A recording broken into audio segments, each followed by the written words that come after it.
আউযুবিল্লাহি মিনাশ শাইতানির রাজিম। বিসমিল্লাহির রহমানির রহিম। আলহামদুলিল্লাহি রাব্বিল আলামিন। আসসালাতু ওয়াসসালামু আলা রাসূলিহিল কারীম। সম্মানিত দর্শক শ্রোতারা, যারা ভিডিওটি দেখছেন সকলকে জানাচ্ছি আমার অন্তরস্থল থেকে আসসালামু আলাইকুম ওয়া রাহমাতুল্লাহি ওয়া বারাকাতুহু।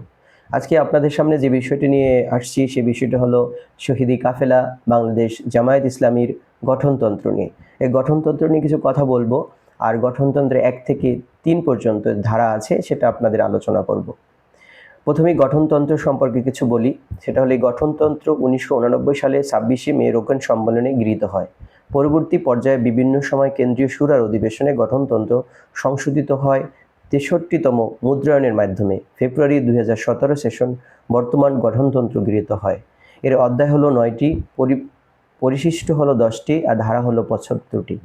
ভূমিকা যদি আমরা বলে থাকি সেটা হলো তাওহীদ, রিসালাত, খিলাফত, আখিরাত, মুক্তিযুদ্ধ, দেশপ্রেম ও ইসলামী সমাজ বিনির্মাণ।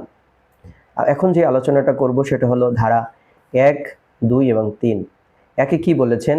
একে আছে সংগঠনের নাম বাংলাদেশ জামায়াত ইসলামী, এর কেন্দ্রীয় সদর দপ্তর হচ্ছে ঢাকা। দ্বিতীয় ধারা হলো ঈমান ও আকীদা, লা ইলাহা ইল্লাল্লাহু মুহাম্মাদুর রাসূলুল্লাহ। ধারা 3, বাংলাদেশ জামায়াত ইসলামীর শহীদি কাফেলার লক্ষ্য উদ্দেশ্য কি? অনেকেই জানতে চান যে শহীদি কাফেলা বাংলাদেশ জামায়াত ইসলামী আসলে কি চায়, এর লক্ষ্য উদ্দেশ্যটা কি? লক্ষ্য উদ্দেশ্য হলো বাংলাদেশ গণতান্ত্রিক ও নিয়মতান্ত্রিক পদ্ধতিতে ন্যায় ও ইনসাফ ভিত্তিক সমাজ প্রতিষ্ঠা করা এবং মহান আল্লাহ তাআলার সন্তুষ্ট অর্জন। সকলকে ধন্যবাদ দিয়ে আবারও শেষ করছি। আসসালামু আলাইকুম ওয়া রাহমাতুল্লাহি ওয়া বারাকাতুহু।